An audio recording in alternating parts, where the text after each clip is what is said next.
ಬಂತೇಳಿ ಮುಡ್ತೆರೆ ತವ್ರ ಮನೆ ಆದ್ರಿಂದ ಇಲ್ಲಿ ಜಾತ್ರೆ ಮಹೋತ್ಸವ ಆಗೋದಿಲ್ಲ. ಅವ್ರಿಗೆ ಮದುವೆ ಅಲಂಕಾರ, ಗಿರ್ಜಾ ಕಲ್ಯಾಣ ಇರ್ಬೋದು, ರಥೋತ್ಸವ ಇರ್ಬೋದು, ತೆಪ್ಪೋತ್ಸವ ಇರ್ಬೋದು.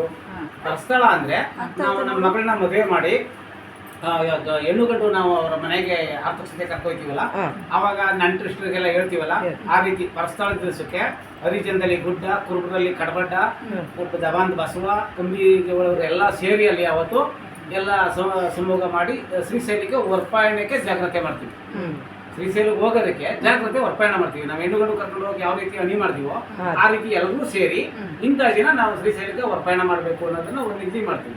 ಅದೇ ದಿನ ಹರಿಜನದ ಗುಡ್ಡುಗಳಾಗಲಿ, ಕುರುಬರಲ್ಲಿ ಕಡಬಡ್ಡರಾಗಲಿ, ನಮ್ಮ ದವಾಂತ್ ಬಸವ, ಕಂಬಿದೇವರು ಎಲ್ಲ ಒಂದೇ ದಿನ ಅವ್ರವ್ರ ಊರು ಬಿಡಬೇಕು.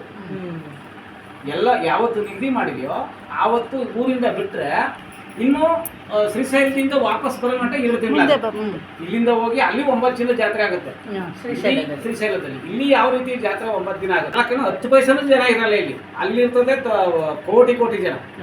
ಒಂದು 10 ಕಿಲೋಮೀಟರ್ ಚಂದ್ರ ನೀವು ಎಲ್ಲಿಗೆ ಹೋದ್ರು ಜನವೋ ಜನ, ಅಷ್ಟೊಂದು ಭಯಂಕರ ಜನ. ಅಲ್ಲಿ ಹೋದ್ರೆ ದೇವಸ್ಥಾನದಲ್ಲಿ ಈಗ ನೋಡೋದೇ ತಡ, ಯಾವ್ದು ಇಟ್ಬಿಡ್ತಾರೆ ಒಳಗೆ ದೇವಸ್ಥಾನ, ಕೈ ಮುಗಿಯೋದೇ ತಡ, ಈಗ ಅನ್ನೋಷ್ಟು ತೆಗೆದು ಎಷ್ಟು ಬಿಡ್ತಾರೆ.